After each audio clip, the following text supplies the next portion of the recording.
Okay, step one is to lay out the cleats on the wall that you where the heights that you want them, and work out the math.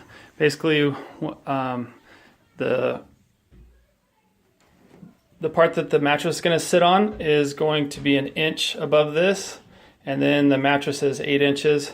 And so I'm going to build a 5-inch box. You'll see later, which will be the bottom of the 8-inch mattress there. So I took the total from the ceiling to the floor, and split the difference. So we'll have the maximum headroom for the person there, and then I split the difference between here and here for the top of where the mattress is going to, or the bottom of where the mattress is going to be sitting, the top of the deck here.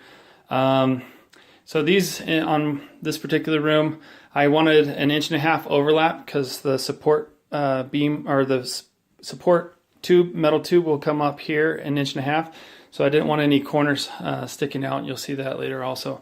But basically went through with the stud finder and then double checked with a punch on both sides until we could verify exactly the edges of the 2x4s, and then marked my 2x4 here on the center of the studs, and then used a Forstner bit to countersink these lags. It's a 1/2 inch socket head, and those are, what were these, 5-inch lags, because they're going through the rest of the 2x4, going through drywall and then going through the stud, and then I put a washer on there.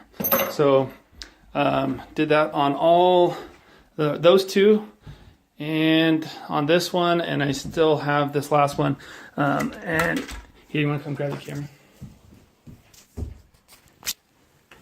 And I wanted to show you how we did this. Basically, transfer the center of the studs here. Take your speed square, transfer the line around and around, and then roughly halfway here is where I did the Forstner hole, and then did the wide pilot for my for the lags. I didn't want the lag to bite into this, and then put it up on the wall. Got it level here, and then level on the outside here, and then made a mark with a pencil, and then took a smaller bit, looks like it's just about 1/8, and went in as far as I could on the studs, because I really don't want any tear out. I want it to be as strong as possible.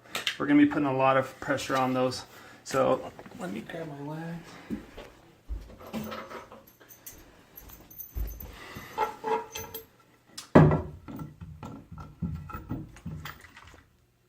These do take a pretty torquey drill here because they are so long, but one with a hammering feature would make it even easier, but this one does not have that. And then we can throw our level on here also. I know the 2x4 is not going to be necessarily perfect, but our line on the wall was dead on, so.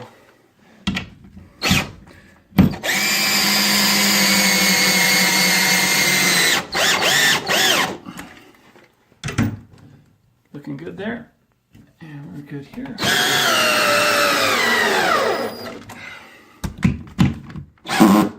Okay,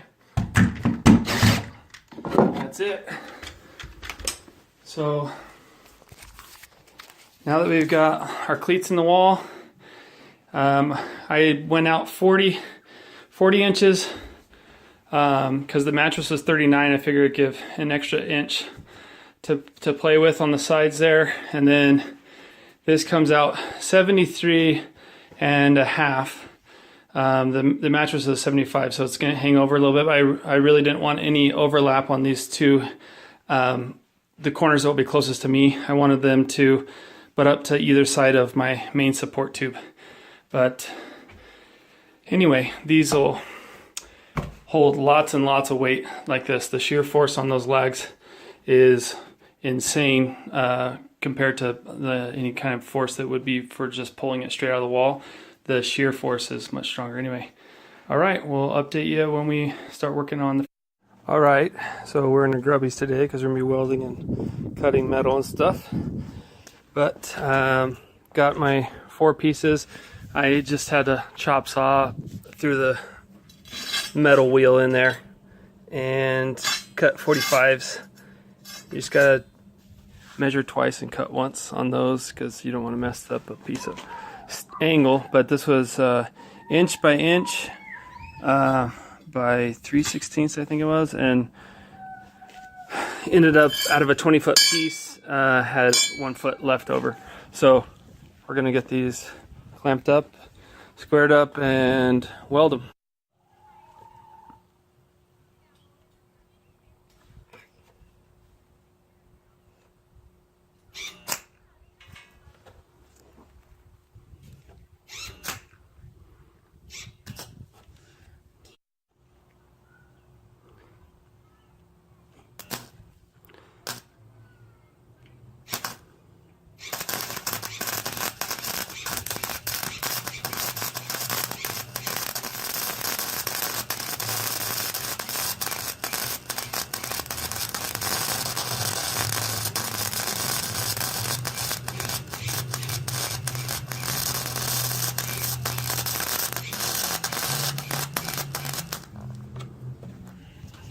Okay, now I've got it welded up, measured the inside and length, and we ended up with 39 5/8 and 73 3/16 inside inside measurements here.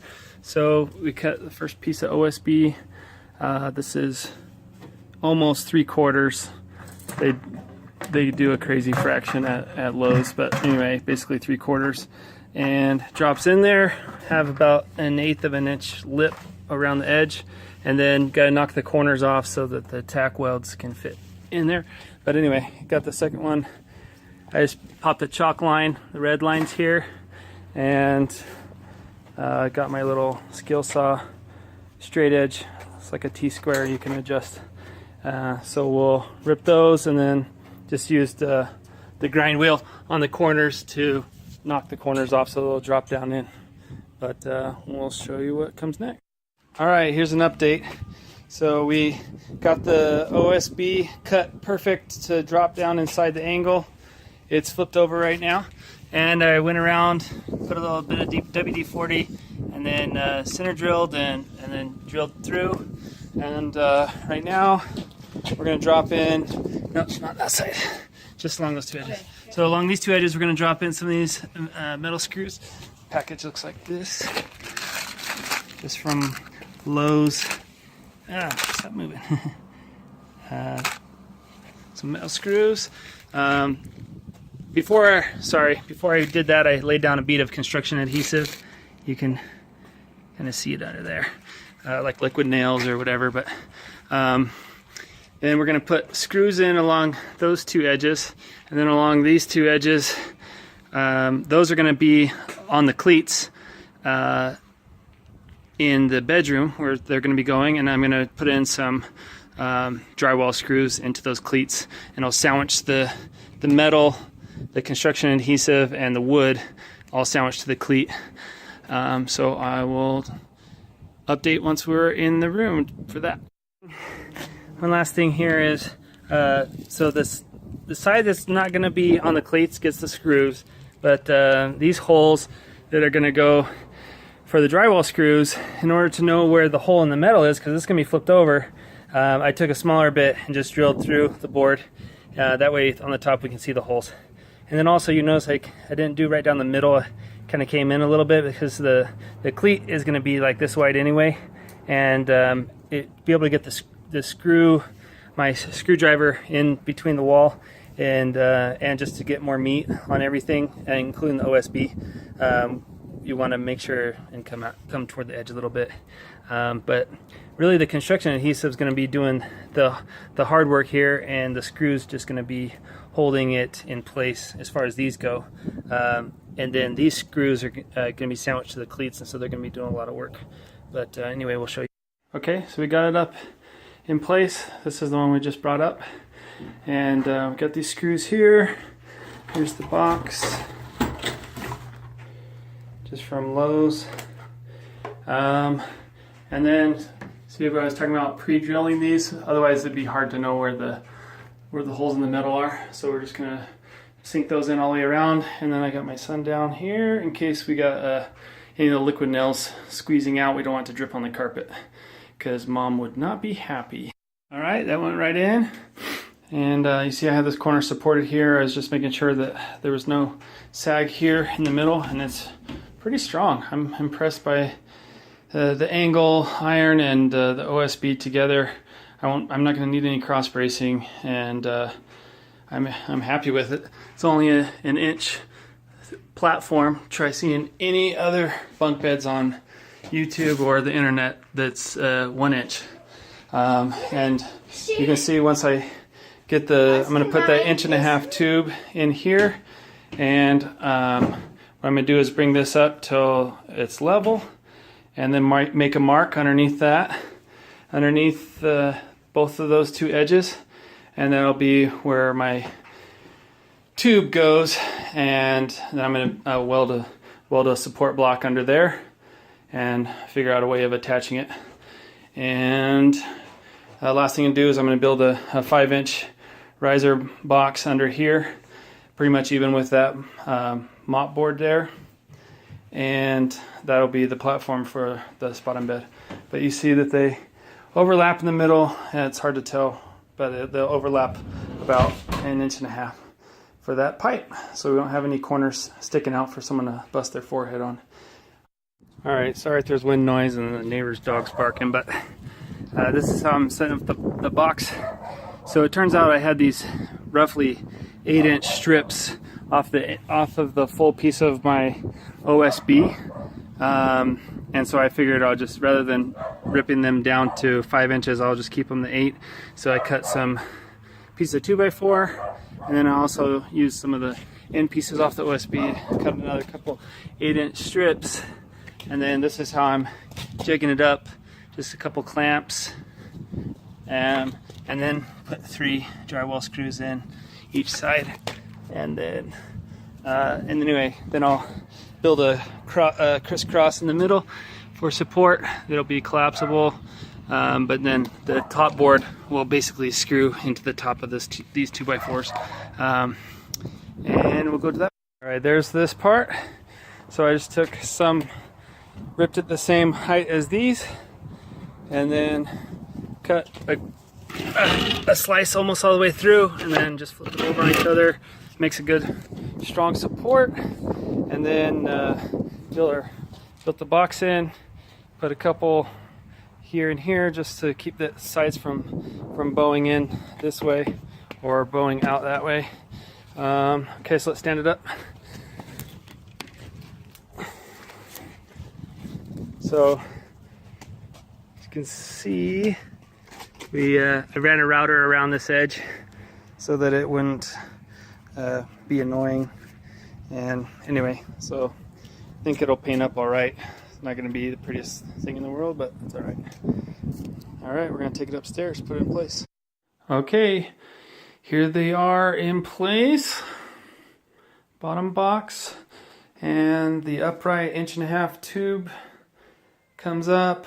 You see I ended up with a gap right here. Nothing that can pinch a finger or anything, but it's because I forgot that there's a mop board around that edge, which made this box come out a little further than I was thinking. That's all right, I could have measured a little bit better, but it doesn't matter. I end up putting some angle, the same angle iron as this, the 1 by 1 inch, and then just welded it to the 1.5 inch, and then used a flapper wheel on it, made it nice and pretty, and then got a piece of flat and welded the cap on, and then rounded off the corners and everything. But we are so low profile that it's awesome. That's what I was going for on this, was I didn't want to waste a bunch of space having that all all the extra that people have to put in here when they make them out of 2x6s and 2x4s and whatnot. No cross braces. There's nobody else has theirs with no cross braces, and definitely doesn't need it. It's great strong. Just in case people are thinking, oh, that's gonna flex or whatever.